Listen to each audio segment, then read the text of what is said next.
Hello, and welcome to another episode of Take the Load Off. I'm your host, Mark Peikert, and as always, we are sponsored by Legendary Loads. Do you want to come like a porn star? Check out legendaryloads.com. They have the secret. It's Legendary Loads pills. I'm very excited today with my guest, Brian Scott Gross, who has his own PR company. He works a lot in the adult space as well as many other spaces. He's extremely charming. He's very kind. And, he answers my emails, which in my mind is all that it takes to be a great publicist. And yet, let's bring Brian on. There I am. Hey. Brian, hello. How are you? I'm good. I'm so excited one of the reasons I love doing these is because it just gives me an excuse to be really nosy with people that I like and admire. Yeah. In a way that I never would if we just met for drinks or something. How funny. It's fun, right? It's fun. Someone told me the other day, the podcast world and this world, like the amount of interviews taking place and people doing it is an absorbent amount of numbers, like an absorbent number. And it's pretty intense when you hear it. But it's also just shows you like, hey, this is where communication is and this is where it's going. So it's only going in one direction. That's for sure. Yeah. And many are called, few are chosen. Yeah, exactly. Absolutely. But I want to talk to you about BSG PR, which the sheer range of your clients, I find. So, that's exactly what I want for my own career. I don't want to be pigeonholed into the same thing because it grows tiresome after a while. Yeah. Did you just luck out with a wide variety, or was it a conscious choice to get?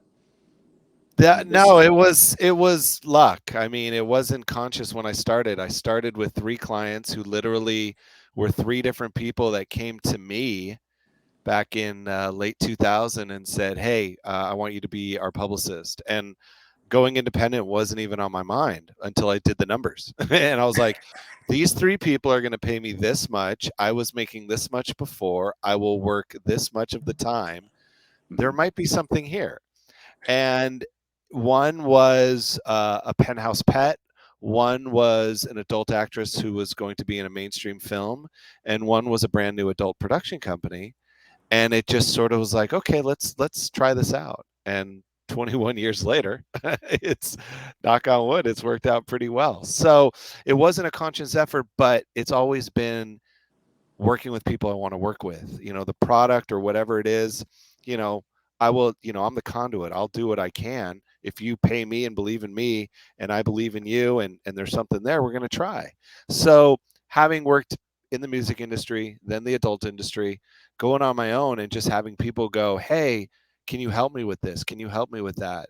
So on and so forth. What you do doesn't bother me. That's always the major thing. I don't hide what I do, who I work with, the companies, the people. And so I've always been very open. So it's take it or leave it. A funny story was literally, I've always said I won't work religion and children, right? Just I was hired for 2 months to work with the Kabbalah Institute. This was years ago. And then literally I was almost hired by a friend of mine who was managing child actors. And I told him, I won't say his name, but I said, I'm not a fit. He's like, no, you're a fit. I'm like, I'm not a fit. And so he like almost hires me and then goes, I don't think you're a fit. I'm like, but I told you I'm not a fit. Like, I appreciate it, but I literally said, this isn't going to work. So that was that. There's a lot that I want to ask you about, but I guess the big one is, since you brought up starting with adult performers and production company in late 2000, what has been the biggest change in terms of pitching? Speed. The only thing that's changed is speed, and outlets will have always been accessible. They've become a little bit more and more open-minded. And the thing that blew my mind, I knew I was in a sort of, my holy shit moment was years ago. A major production company in the adult space. We were approached to do an article on rosebudding, and I will let your viewers Google that. They're smart. And it was Vice, and Vice did a massive article on rosebudding. Massive. You could look it up. I think it's about 7-8 years old now. And I was like, wow, that's fascinating. Like, we're finally not like, oh, this is taboo, but this this is something we should talk about. And that was very interesting. So there have been walls broken down over the years and over the last 3 decades, but that was one of those like aha moments. So now it's just speed. It's just, things are so fast and furious that you're trying to just keep up with it, and you do the best you can. Well, and there are so many new sites, especially LGBTQ sites that are launching that are more sex positive and sex focused. Yes, absolutely. That market has only continued to grow, has only grown to continue to grow, and it will only go in one direction. And unfortunately, we have things like what happened in Florida that try and push people back. But I mean, you got to find the positive, which is if you're going to keep making something a conversation, people are going to keep talking. And if you get people that can go to the head of Disney and make him talk instead of you, well, who's got a bigger reach than that? So we always have to find the positives in whatever occurs. And we meaning just humanity in general. But you have to find something. And when something as ridiculous as that happens, and I get these issues all the time, where whether on some sort of government level that they make a decision and they pass a bill that is inane, and you just go, okay, what are we going to do about it? Yeah. And you have several clients who routinely write op-eds and weigh in on some of these issues as well. Yeah, I've got great clients that are very, are very good at speaking and getting their voice out and willing to write and willing to put it out there. So it's very, it's always nice to have people that can help make my job easier by getting their voices heard and putting in the work and so on and so forth. So yeah, I've over the years I've had incredible clientele who have written amazing op-eds. Absolutely.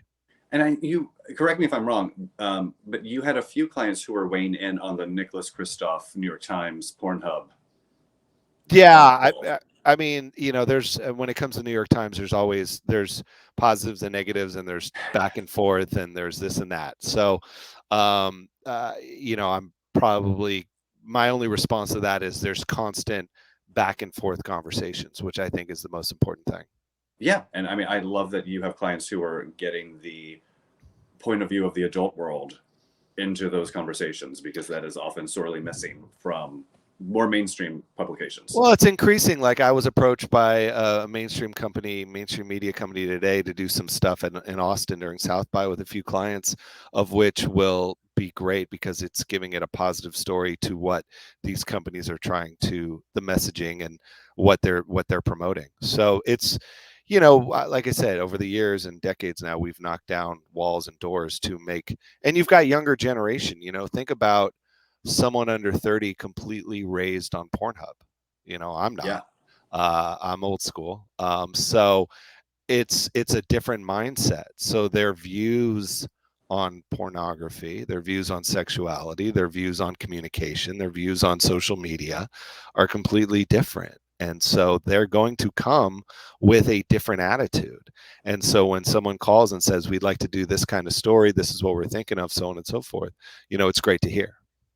I mean, in my day, you had to wait until American Gigolo came on premium cable, and then you hope that you were at home to watch it. Yeah, I mean, I think of like Electric Blue and old school Playboy, and I mean, it's a different world, and people will have their opinions. Don't get me wrong, I'm not here for that, but I am here for okay, here's where we're at. What are we going to do about it? And what do they say? And are we making strides in a positive manner as to this discussion, accessibility, so on and so forth? Yeah, I think that's been a huge sea change. I mean, I think of companies like Sir Rat Leather that is making the leather community feel more accessible. Yeah. And less like a very exclusive club. Yeah, I mean, I think you're going to see more of that, and you're going to see larger companies that see opportunity, especially with money, point blank. You've had companies buy out other companies and create $100 million sex brand companies. It's pretty incredible that, and not only that, but it's still not spoken out or spoken about in a large manner, because yeah, you'll read about sex toys in your Marie Claire and your Glamour and your Cosmo, and you might read about a company here or there, but it's still not spoken about in the way that um, it's accepted. Like I had a massive cover business story of a client of mine in the New York Times 2 years ago, might be 3 now, and it was huge. It was a big deal. But I still think we're not in a place where people are going to write about sex toys in Walmart and not try and write with some sort of edge or angle that makes it sort of like, oh my God, Well, this is something I think about a lot because the only dream I have left in this life is to launch a men's magazine that,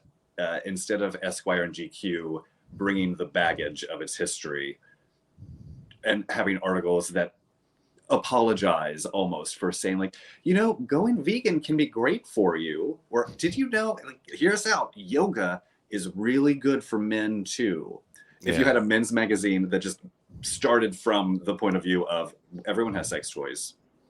Well, I think I've seen, I work with a sex writer at Men's Health, and he has brought in conversations that you would have never seen. So, Yeah. I mean, in he's doing years great work. past.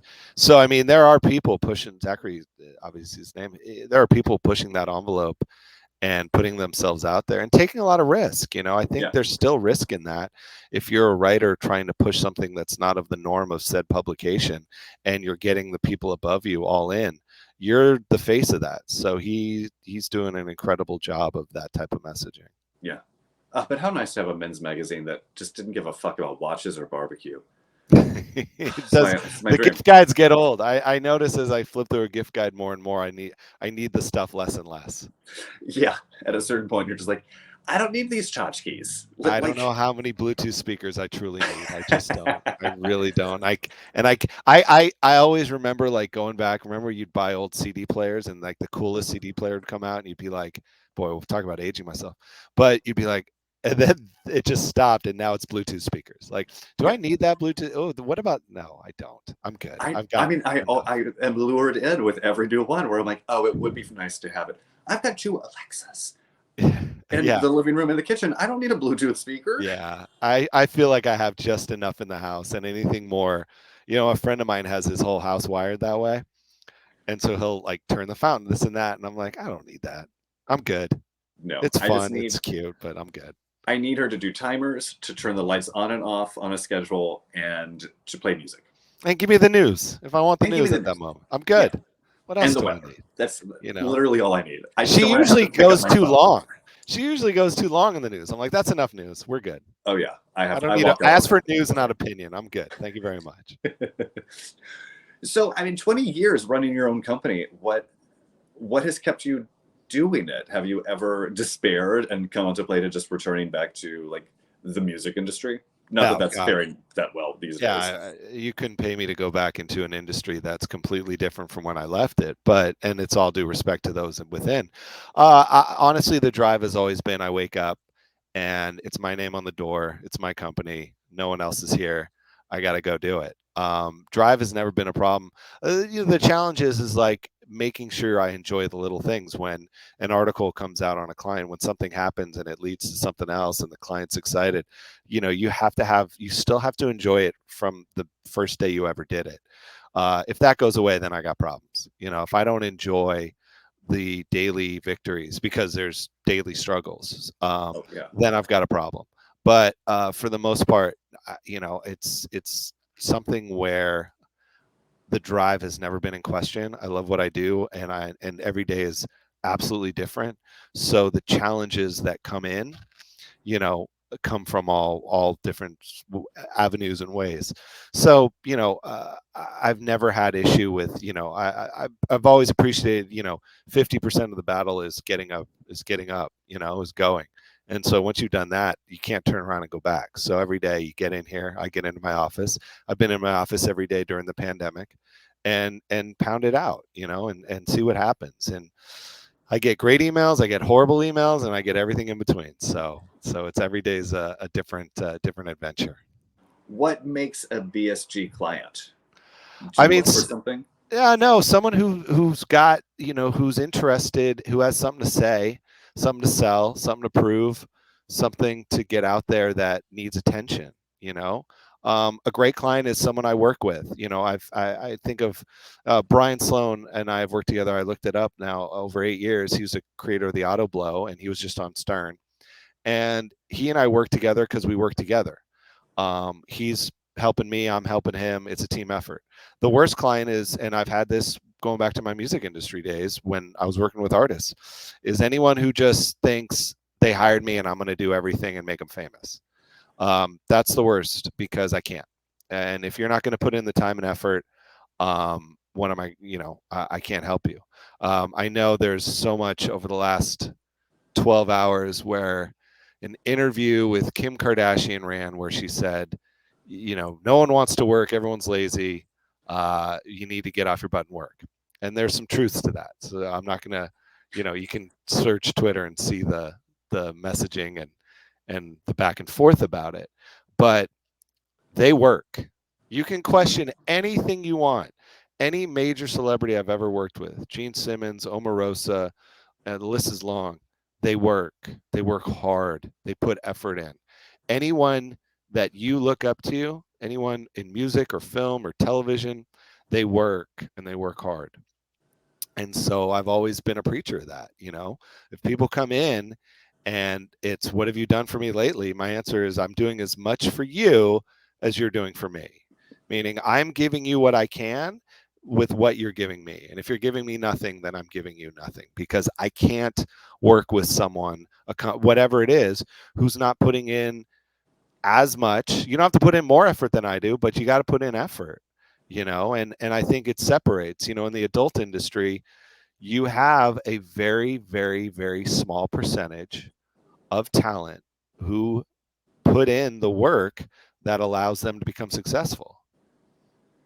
Yeah. And you have the percentage, you have the large pool that just sort of go about their business and they want to be that person. Well, how do I become that person? Well, I mean, it's not hard, but there are people that do things and there are people that wish, and I prefer the doers over the wishers. So I mean, I've noticed that in the last year and a half now of working in adult. You have the people who have everything going for them, and they're just letting opportunities go past them. Yeah, and then they wonder. There's a lot of I think or thought. I'm not interested in thinkers. I'm interested in doers, and I know that's so cliche, but sadly, it's true, because I've definitely over the years had people come to me and just spend hours on the phone telling me things they want to do, and I've had people come to me that do things, and there's a big difference. Yes, I have slowly morphed from a talker into a doer, as evidenced by yet another YouTube series. Yeah, good. Brian, I was already predisposed to like you because you were not a film and TV personal publicist, who are just the worst people in the world. No comment, but I'm smiling. I already liked you, and then all of your emails are always so wonderful, and you're always so quick to respond. And then I get on here with you today and discover that you're a very charming, articulate man, and it's really just too much. I'm sorry. I'll stop. I'm an asshole. I don't know what to tell you. Someone called me an asshole the other day. Someone got a press release of mine about a total non-adult thing, and I feel terrible. And he literally just told me to fuck off and die. So it does happen. Like, I get those. So I'm far from perfect. Well, so that makes me feel better. Lord knows there's a few exes. I mean, they would not, again, not perfect. It's weird. All of my exes have just fallen off the face of the earth. Oh. So strange. But I'll bring up a point you brought up about returning your email. It's very fascinating to me how many people don't. And I'm a zero inbox guy. I'm a respond to your email. And it's really that simple. It's not that complex. A lot of the most amazing things I've ever gotten were the simplest things. I'll give you an example. Sasha Grey, we were doing a massive media campaign back in 2009, 2010. She was in a mainstream film called The Girlfriend Experience. Mm-hmm. And she's incredible. She's wonderful to work with, hard worker, the whole nine. Loved working with her. And we still have a friendship, and she's great. But literally, I sent an email to a friend of mine, a photographer. Said, "How you doing?" That's all the email said. "How are you?" He's like, "I'm good." He's like, "What do you got going on?" I'm like, "I got this." He's like, "Hold on a second." He's like, "How about a 10-page photo spread in Flaunt magazine?" Done. And that's literally how that happened. And it's gorgeous. It turned out incredible. It's an unbelievable spread. It's now 12 years old, but that's how it happened. It's the simplest. People want to talk about pitches and this and that and on and on, and I'm in. I'll talk about that stuff. We can go to town, but literally a lot of the most incredible things that have happened for my clientele have been outreach that has been simple, pure, from the heart, and made progress. Accomplished what we were trying to accomplish. I've told so many editorial staffs at so many publications, we are not going to be a blue chip publication. We're just not. We're too niche. What we can do to compete with the New York magazines and the entertainment weeklies is we can be friendly and we can respond to every email that comes in a timely fashion, even if it's just, we're going to pass on this for now. They don't care. They just want to check you off their to-do list and move 100%. on. Yeah, the worst is silence. That's all. The worst is silence. You don't know what's going on. And think about every aspect of your life, whether it was, funny enough, exes or relationships, whether it is in business. The worst part is silence. The worst is the unknown. Yeah. So tell me yes, tell me no, tell me to fuck off. If I can't handle that at this point in my life, I've got bigger issues. But I need an answer.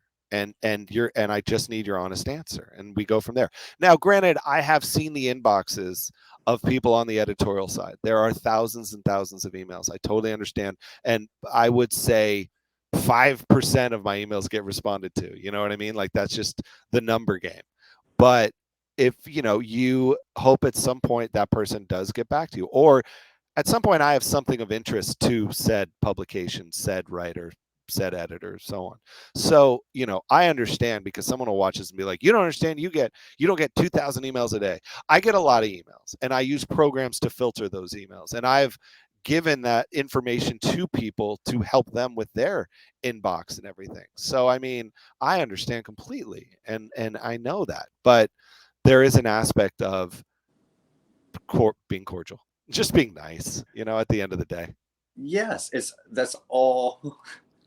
Increasingly, as I get older, two things are really proving true. One is, I don't have to like you. I just need you to work as hard as I do. And it's just easier to be nice. Yeah, it really is, It costs nothing. And then at the end of the day, you don't have to replay the shitty confrontation scene that you staged. Yeah. In your mind. Yeah, no, there are things that are simple, and my mentors have taught me incredible things, but all have come down to the simplicity of doing your job. Practice makes perfect, repeat, and showing up, So, yeah, people will try and poke holes in those, but they're pretty much bulletproof, because the people that have shown up and worked hard are the ones that are successful, So it's really hard to say otherwise. As evidenced by the two of us sitting here talking. We're doing it, we could be in worse. Boy, in this day and age, we could be in worse places, huh? We're lucky enough I'm in my office. You're sitting in front of a beautiful painting. We could be in worse situations and places. So it's like, what we get to do for a living is pretty awesome. What I get to do is pretty awesome. And it goes back to, what's your drive? It's like, well, look what I do for a living. I promote all kinds of cool shit, and see what happens, Yeah. And people pay me. Like, good. I'm down. I should show up, So, and that's afforded me things in my life that most people don't get to experience. So, I've been fortunate. I'm lucky. Everyone loves to use the word blessed. I'll use the word blessed for this moment. That's just so I do my yoga, but I do my hardcore sculpt cardio yoga. I don't sit there and namaste my ass. So it's like, I'm fortunate, and I've worked hard to get here, and I'm happy, and I appreciate the people that have helped me get to where I'm at. So 100%.